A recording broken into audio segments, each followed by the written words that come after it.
Welcome to हरियाली education hubs friend. आज हम हिंदी व्याकरण के अंतर्गत हिंदी का संवैधानिक विकास देखने वाले हैं। देखिए फ्रेंड्स, इससे पहले हमने ना कल क्या देख लिया था हमने, इससे पहले हमने इसकी अनुसूची कौन सी अनुसूची में है क्या है करके राजभाषा देख ली थी हमने इससे पहले। ठीक है, राजभाषा हमने कल देखी है, आप लोग जाना, वहाँ पूरी डिटेल में मैंने चीजें बताई हुई हैं। देखिए राजभाषा और राष्ट्रभाषा में मैंने वहां अंतर बताया था। देखिए हमारी हिंदी क्या है, राजभाषा है, ना कि हमारी राष्ट्रभाषा है। ठीक है, राजभाषा एक संवैधानिक शब्द है, मैंने बताया था। ये क्या है, हमारा संवैधानिक शब्द है, संवैधानिक शब्द। ठीक, ये संवैधानिक शब्द है। ठीक है, संवैधानिक शब्द है तो इसका मतलब क्या हुआ, इसका कहीं न कहीं संविधान में उल्लेख होगा और इसके बारे में संविधान में लिखा होगा। तो अब संविधान में उल्लेख कहाँ था, इसका भाग 17 में है। ठीक है, भाग 17 में है। और हमारे अनुसूची कौन सी है, 9वीं 8वीं अनुसूची है। ठीक है, हमारी अनुसूची कौन सी है, 8वीं अनुसूची है। और हमारे आर्टिकल क्या है इसमें, आर्टिकल 343 से लेकर 300 हमारे 51 तक है। ठीक है, हमने अनुसूची के बारे में कल पढ़ लिया है पूरी डिटेल में। हमारी 8वीं अनुसूची थी। इस 8वीं अनुसूची में हमारी कितनी 22 भाषाएं, इन 22 भाषाओं में से हमारी हिंदी भी है। ठीक है, इन 22 भाषाओं में से भी मैंने बताया था कि क्या, कि 14 भाषाएं हमारी मूल संविधान में थी और इसके बाद 8 भाषाएं उसके बाद जोड़ी गई हैं अलग अलग संविधान संशोधन द्वारा। जैसे कि हमारा पहला 21वां संविधान संशोधन 1967 द्वारा, इसमें सिंधी जोड़ी गई 15वीं। ठीक है, उसके बाद हमारे 71वां संविधान संशोधन द्वारा हमारा आया था 1992 में, उसके द्वारा हमारे फिर 4 भाषाएं इसमें नेपाली, मणिपुरी और कोंकणी भाषाएं जोड़ी गई। मैंने कल आप लोगों को पूरी डिटेल में बताया हुआ है। ठीक है, उसके बाद 92वां कॉन्स्टिट्यूशन अमेंडमेंट एक्ट यानी कि 92वां संविधान संशोधन द्वारा इसमें 4 भाषाएं हमारी मैथिली, संथाली, बोडो, डोगरी जोड़ी गई हैं। ठीक है, आप लोग जाना, वहां प्रॉपर डिटेल में मैंने बताया हुआ है कल वाले वीडियो में। अब मैं आज ये क्यों बताया, क्योंकि इसका कनेक्शन आज वाली हमारी इससे हमारे आज वाले चैप्टर से, मतलब आज वाली वीडियो से थे।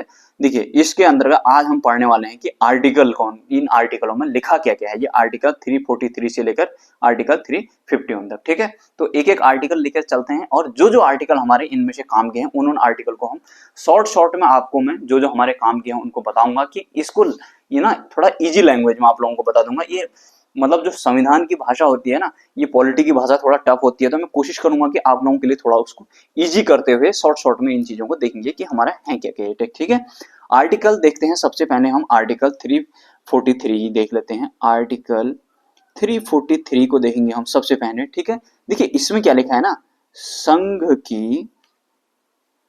की जो राजभाषा होगी, राजभाषा वो क्या होगी, हमारी हिंदी होगी, हिंदी, तथा लिपि क्या होगी हमारी, देवनागरी, लिपि देवनागरी होगी। ठीक, लिपि क्या होगी, देवनागरी होगी। इसमें क्या लिखा है, संघ की जो है यूनियन, संघ मतलब यूनियन, संघ की राजभाषा क्या होगी, हिंदी, तथा लिपि क्या होगी, देवनागरी होगी। ठीक है, उसके बाद हम आर्टिकल में चले जाते हैं। आर्टिकल 343। ठीक है, 343 का 2 है, सेकंड है 343, ये हो गया। 343 का 2 बोल लीजिए या इसको बी बोल लीजिए। ठीक है, देखिए इसमें क्या बोला है ना, इसको पहले समझ लीजिए। अगर मैं खाली ऐसे लैंग्वेज लिखा दूंगा तो समझ में नहीं आएगा। इसमें बोला क्या है, संविधान जब से प्रारंभ हुआ है, संविधान के स्टार्टिंग से, प्रारंभ से 15 वर्षों तक, 15 वर्षों तक क्या हम इंग्लिश को भी क्या करेंगे, इसमें मतलब इसमें जहां जहां इंग्लिश का प्रयोग होता आ रहा है वहां पर इंग्लिश का प्रयोग करते रहेंगे। सिंपल सा इतना मतलब है कि 15 वर्षों तक, 15 वर्षों तक का मतलब क्या होगा, जैसे हमारा संविधान कब लागू हुआ, 26 जनवरी 1950 को हमारा संविधान लागू हुआ। इसके बाद हम अगर 15 वर्षों तक जाएंगे, हमारा क्या हो जाएगा, 1965 हो जाएगा। 1965 तक क्या होगा, जो जो कार्य अभी तक इंग्लिश में होते आए हैं, जैसे इसका एग्जाम्पल क्या होगा, हम अभी एग्जाम्पल के तौर पर देंगे। तो जैसे इसका एग्जाम्पल अभी हम देंगे, आर्टिकल 348 के अंतर्गत हाई कोर्ट सुप्रीम कोर्ट की भाषा आएगी। उसमें हाई कोर्ट सुप्रीम कोर्ट में इंग्लिश ही हमारी यूज की जाती है अभी भी। और जैसे हमारे विधानमंडल वगैरह हो गए, वहां पर जो उनके अध्यादेश आएंगे ना, उनका मूल पाठ वगैरह जो उनका बेसिक होगा वो भी हम इंग्लिश में ही रहता है। ठीक है, ये मतलब हुआ इसका। अब इसकी थोड़ी सी आप लोगों के लिए मैं इसकी लैंग्वेज बता देता हूँ। ठीक है, लैंग्वेज उसी टाइप से आप लोगों को लिखा देता हूँ अगर क्वेश्चन आए तो। ठीक है, संविधान के प्रारंभ से 15 वर्षों तक,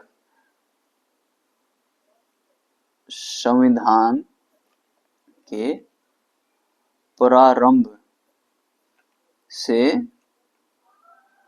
15 वर्ष तक, ठीक है, 15 वर्षों तक,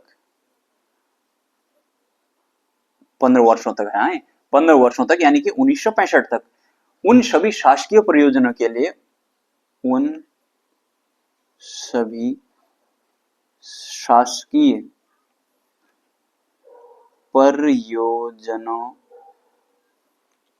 के लिए अंग्रेजी का प्रयोग किया जाएगा। अंग्रेजी का प्रयोग किया जाएगा जिनके लिए अंग्रेजी का प्रयोग होता है, जिनके लिए अंग्रेजी का प्रयोग होता आ रहा है। जैसे कि इसका एग्जाम्पल क्या हो गया, इसका एग्जाम्पल मैंने आपको बता दिया, एक बार समझ लीजिए इसमें बोलना क्या चाह रहा है वैसे बता दिया मैंने। संविधान के प्रारंभ से 15 वर्षों तक यानी कि संविधान का प्रारंभ क्या हो गया हमारा 1950 और 15 वर्षों तक 1965 हो गया तक उन सभी शासकीय प्रयोजनों के लिए अंग्रेजी भाषा का प्रयोग किया जाता रहेगा जिनके लिए कि अंग्रेजी का प्रयोग होता है। जैसे कि कोर्ट में भाषा पहले भी इंग्लिश चलती थी, आज भी इंग्लिश चलती है, सीधे सा मतलब है इसका ये, ठीक है। तो ये थोड़ा लैंग्वेज थोड़ी टफ होती है पॉलिटी में, तो थोड़ा इसलिए समझने में दिक्कत हो जाती है। आशा करता हूँ अब समझ में आ गया होगा आप लोगों को। इसके एग्जाम्पल की बात करें तो हमारा विधानमंडल हो गया, लेजिस्लेटर है ना, पार्लियामेंट हो गया हमारा संसद, और कोर्ट हो गया हमारा हाई कोर्ट और सुप्रीम कोर्ट वगैरह, ठीक है। आशा करता हूँ इतना समझ में आया होगा। अब नेक्स्ट पेज देखते हैं हम आर्टिकल 344 के लिए, ठीक है। आर्टिकल 344 में क्या लिखा है इसको देखते हैं हम। देखिए आर्टिकल 344 में क्या लिखा है, आर्टिकल 344 में क्या लिखा है, राजभाषा के संबंध में 5 वर्ष बाद क्या करेगा राष्ट्रपति एक क्या करेगा राजभाषा आयोग का गठन करेगा। 5 वर्ष बाद एक राजभाषा आयोग का गठन करेगा कौन, राष्ट्रपति। राजभाषा आयोग का गठन करेगा कौन, राष्ट्रपति करेगा, राष्ट्रपति करेगा। ये लिखा हुआ है हमारे आर्टिकल 344 में, ठीक है। आशा करता हूं आप लोगों को समझ में आ गया होगा। 5 वर्ष बाद, ठीक है, 5 वर्ष बाद राजभाषा आयोग का गठन होगा, राजभाषा आयोग का गठन होगा, और गठन कौन करेगा, राष्ट्रपति करेगा, ठीक है। यानी कि 5 वर्ष बाद मतलब हमारा 1955 में, ठीक है। तो देखिए इसके अनुसार ना फिर हमारे 1955 में 7 जून 1955 में ही एक बीजी खेर की अध्यक्षता में, ठीक है, एक बीजी खेर की अध्यक्षता में एक आयोग का गठन किया गया, ठीक। और इस आयोग ने 1956 में अगले साल अपना प्रतिवेदन दिया यानी कि रिपोर्ट सौंपी राष्ट्रपति को। और इस रिपोर्ट में था क्या, इस मतलब ये खेर आयोग ने क्या मतलब इनने क्या बोला था इसमें, है ना। तो इनने क्या बोला था कि जो हिंदी है ना इसको प्रधान राजभाषा बनाने की इनने बात कही थी। देखिए 1955 में क्या हुआ ना, जैसे कि इसके अनुसार 1955 में क्या हुआ, प्रथम राजभाषा आयोग बना हमारा, प्रथम राजभाषा आयोग बना, ठीक है। प्रथम राजभाषा आयोग बना, इसकी अध्यक्षता किसने की, बीजी खेर ने की थी, ठीक है। बीजी खेर ने की थी, बाबा साहब गंगाधर खेर बोलते हैं, उसकी जरूरत नहीं है, बीजी खेर, ठीक है।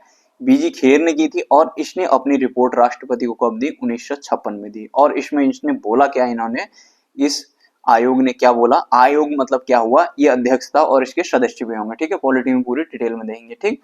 तो इसने क्या बोला, इस आयोग ने क्या बोला, इस आयोग ने बोला कि जो हिंदी है इस हिंदी को प्रधान राजभाषा बनाने की इसने बात की, हिंदी को प्रधान राजभाषा बनाने की बात की, बनाने की बात की इसने, ठीक है, ठीक। अब इसके बाद इस आयोग की जांच हेतु फिर 1957 में क्या किया गया, इस आयोग की जांच हेतु फिर जीबी पंत आयोग बनाया गया, एक जीबी पंत आयोग, ठीक है, जीबी पंत आयोग बनाया गया। इस ये जो हमारा बीजी खेर आयोग था, इस बीजी खेर आयोग की जांच हेतु हमारी एक 1957 में पंत आयोग बनाया गया। इसको संसदीय राजभाषा समिति का गठन बोलते हैं इसको, है ना। इसको अगर इसका नाम बोलेंगे तो इसकी अध्यक्षता ने पंत ने की थी, जीबी पंत ने, ठीक है। तो इसको इसका नाम क्या बोलते हैं, संसदीय राजभाषा, संसदीय राजभाषा समिति या आयोग बोल लीजिए, ठीक है। कमेटी हुई, ठीक है, ठीक। इसका गठन किया गया और ये इनकी अध्यक्षता में किया गया, जीबी पंत जिसकी अध्यक्षता में होता है उसी के नाम पर उसका नाम होता है, ठीक है। फिर जहां पर ये हमारे बीजी खेर ने बोला था ना कि हिंदी को प्रधान राजभाषा बनानी चाहिए, तो पंत ने भी उसी को रिपीट किया, और पंत जी ने इतना एक और जोड़ दिया कि इनने बोला कि ठीक है इसको तो रहने दो ना आप प्रधान राजभाषा, इसके साथ साथ ही आप अंग्रेजी को भी क्या करो, अंग्रेजी को भी सहायक भाषा के रूप में इसमें और जोड़ दो, अंग्रेजी को क्या करो, सहायक भाषा के रूप में और जोड़ दो, सहायक भाषा के रूप में जोड़ दो, ठीक है, इसको सहायक भाषा बना दो, इनने ये बोला था, ठीक है। आशा करता हूं आप लोगों के समझ में आया होगा। अब हम देख लेते हैं नेक्स्ट पेज और देखना पड़ेगा हमें। यहां पर देखेंगे हम आर्टिकल 345, आर्टिकल 345, आर्टिकल 345 में राज्य की राजभाषा की बात की है, राज्य की राजभाषा के बारे में बताया गया है इसमें, राज्य की राजभाषा के बारे में बताया गया, ठीक है इसमें। और उसके बाद हम नेक्स्ट देख लेते हैं आर्टिकल 346, आर्टिकल 346 में राज्यों के बीच जो पत्राचार की कम्युनिकेशन, मतलब पत्राचार की भाषा होगी ना, उसके बारे में बताया गया है। राज्यों के बीच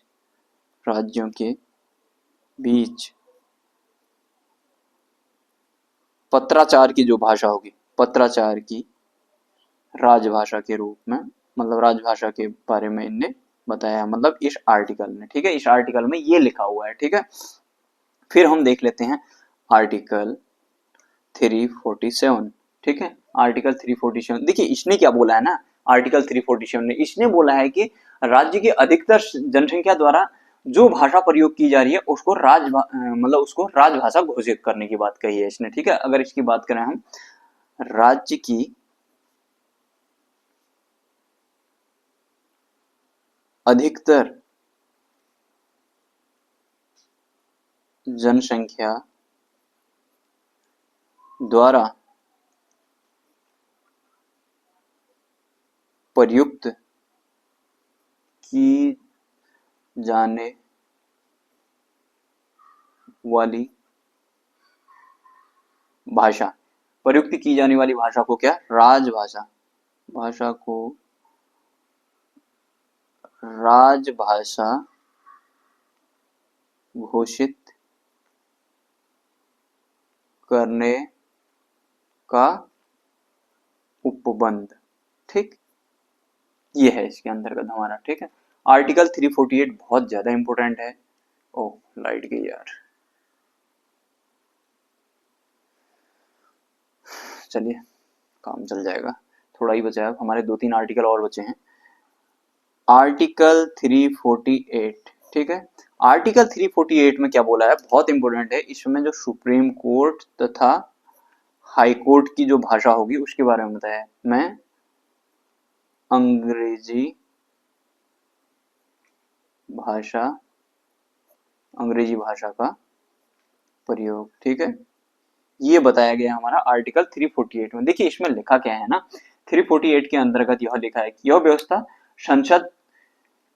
संसद के संबंध में कोई अन्य जब तक उपबंध नहीं होगा तब तक क्या होगा, सुप्रीम कोर्ट तथा प्रत्येक हाई कोर्ट में प्रत्येक हाई कोर्ट की सभी कार्रवाइयां क्या होंगी, अंग्रेजी भाषा में होंगी, और संघ अथवा राज्यों के विधानमंडलों तथा मतलब संघ और हमारा जो राज्य हुए, हमारे राज्य के ये विधानसभा हो रही है, संघ के मतलब यानी कि पार्लियामेंट की, आप मतलब कि लोकसभा राज्यसभा की बात कर लीजिए आप, है ना, बाद में देखेंगे उनको पूरी डिटेल में, कि अध्यादेश का जो मूल पार्ट होगा ना वो अंग्रेजी में होगा, जो मैंने थोड़ी देर पहले आप लोगों को बता दिया था, ठीक है। तो यहाँ पर हमारा क्या हो जाएगा, सुप्रीम कोर्ट हाई कोर्ट में अंग्रेजी भाषा का प्रयोग बात करिए, और इसमें आप क्या ये लेजिस्लेटर और पार्लियामेंट भी जोड़ सकते हैं, ठीक है। नेक्स्ट देख लेते हैं आर्टिकल 349, बहुत ज्यादा इंपॉर्टेंट है नहीं है, आर्टिकल 349, इसमें इसके बारे में कानून और विधियों के बारे में बताया गया है, भाषा से संबंधित विधियों एवं सिफारिशों से संबंधित है, भाषा के संबंध में, भाषा के संबंध में विधियों एवं सिफारिशों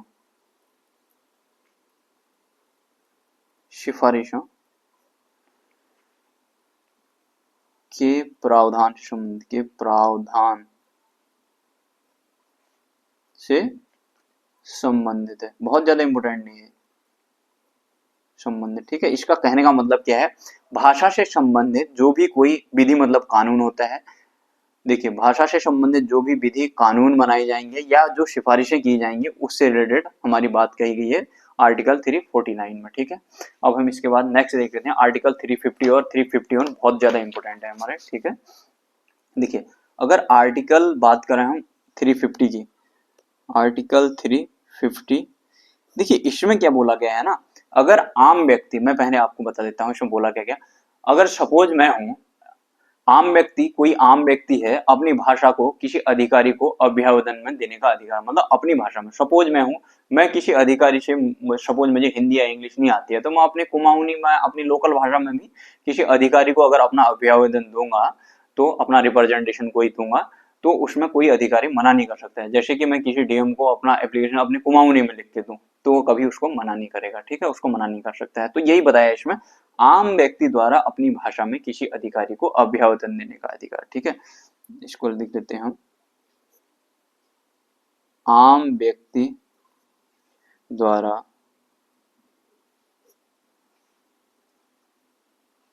अपनी भाषा में, अपनी भाषा में किसी अधिकारी को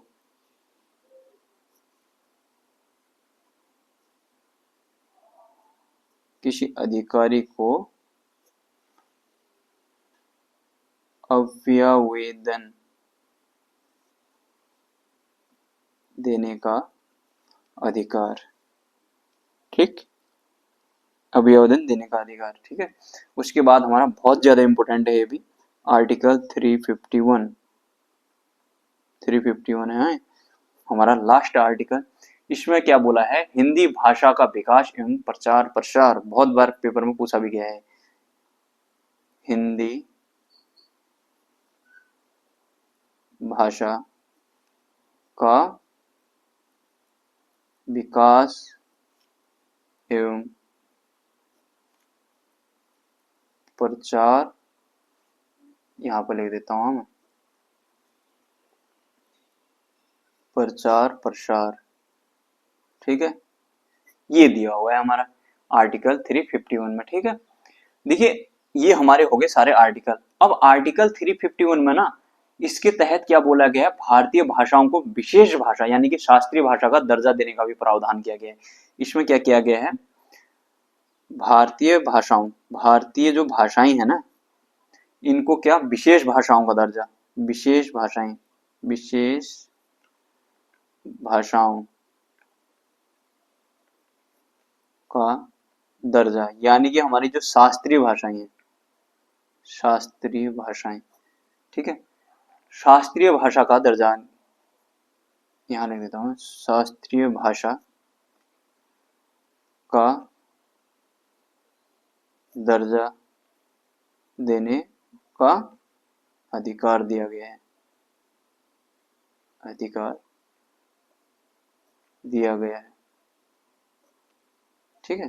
इसको शास्त्रीय भाषा का अधिकार देने का दर्जा दिया गया है, ठीक है। हमारी शास्त्रीय भाषाएं 6 हैं, इनको पूरी डिटेल में मैं अगले वाले वीडियो में लाऊंगा, ठीक है। वीडियो फिर काफी लंबी हो जाएगी, इसमें 1-2 आर्टिकल और बच जाते हैं हमारे, ठीक है। जैसे आर्टिकल, देखिए ये अलग से आर्टिकल है, ठीक है, ये पॉलिटी से रिलेटेड है, यहीं पे बता देता हूं आप लोगों को। देखिए जैसे कि आर्टिकल 122 देखते हैं हम, आर्टिकल 122 में क्या बताया है कि संसद में भाषा का प्रयोग, देखिए संसद में भाषा का प्रयोग, संसद में भाषा का प्रयोग, भाषा के प्रयोग के बारे में बोला गया। देखिए संसद में भाषा कौन कौन सी प्रयोग की जाती है, मूल रूप से तो हमारी इंग्लिश होगी, हमारी अंग्रेजी, अंग्रेजी, हिंदी, कौन कौन सी भाषा प्रयोग की जाती है, अंग्रेजी, हिंदी, और अगर जो इनको नहीं जानते हैं या अपनी लोकल लैंग्वेज में जानना चाहते हैं, अपनी स्थानीय भाषा में, अपनी स्थानीय भाषा में भी अगर कोई बोलना चाहता है तो वो बोल सकता है, बशर्ते पहले अध्यक्ष से वो अनुमति लेगा, अध्यक्ष यानी कि स्पीकर से वो क्या करेगा, पहले अनुमति लेगा, अध्यक्ष से अनुमति के बाद, अध्यक्ष से अनुमति लेनी होगी, ठीक है। फिर उसके बाद हम आर्टिकल देख लेते हैं 210, ठीक है, आर्टिकल 210 इसी को यहाँ पर ले आइए, ठीक है। इस आर्टिकल 210 में सेम बात है, ये किसके लिए है, लेजिस्लेटर के लिए, यानी कि हमारे विधानमंडल के लिए है।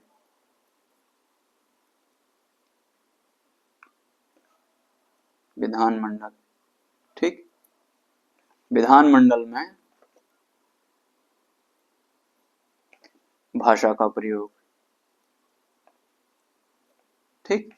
अब यहाँ पर कौन कौन सी भाषा प्रयोग की जाती है, सेम यही, हिंदी, अंग्रेजी और स्थानीय, ठीक है। ये भाषा हम प्रयोग कर सकते हैं। और ये स्थानीय भाषा के लिए सेम यही कंडीशन होगी हमारी, क्या, पहले वहां के अध्यक्ष से परमिशन लेनी होगी, अनुमति लेनी होगी, जो भी वहां का स्पीकर होगा, ठीक है। आशा करता हूं इतना समझ में आप लोगों के आया होगा। ये जो हमने अभी देखा था कि स्पेशल भाषा का दर्जा, यानी कि जो हमारी क्या होती है, हमारी शास्त्रीय भाषा होती है, उनको मैं अगले वाली वीडियो में लेके आऊंगा। फिर यहाँ बहुत ज्यादा हो जाएगा, बहुत बड़ी वीडियो होगी है। तो जो हमारी 6 भाषाएं हैं उनको पूरी डिटेल में मैं यहाँ तक कि मैं मैप में ही आप लोगों को समझा दूंगा, तो पूरी डिटेल में आप लोगों के समझ में आ जाएगी, ठीक है। ये काफी इंपॉर्टेंट है, इनको देख लीजिएगा। और ये साथ ही साथ पॉलिटी में भी ये काम आएंगे हमारे, ठीक है। हिंदी में नहीं तो पॉलिटी में जरूर यहाँ से क्वेश्चन बन जाएगा, ठीक है। यहाँ से क्वेश्चन बनता ही बनता है। ये आर्टिकल, मतलब ये वाले आर्टिकल आप लोगों के ध्यान में होने चाहिए, ठीक है। तो चलिए फ्रेंड्स, इतना ही करते हैं, आप लोग अपना ध्यान दीजिएगा, ठीक। ये हमने पढ़ा आज, ठीक। हमारा हिंदी का संवैधानिक विकास भी कंप्लीट हो गया है, ठीक है। इसके बाद हम नेक्स्ट लिपि, वर्णमाला वगैरह, इनमें हमारे जो हिंदी का मुख्य टॉपिक ये होंगे हमारे आ जाएंगे। अब ये बोरिंग वाला हमारा लगभग समाप्त हो गया, आप लोग काफी बोर हो गए होंगे, मैं समझता हूँ, ठीक है। तो चलिए फ्रेंड्स, इतना ही करते हैं, तब तक के बाय बाय, टेक केयर, अपना ध्यान दीजिए।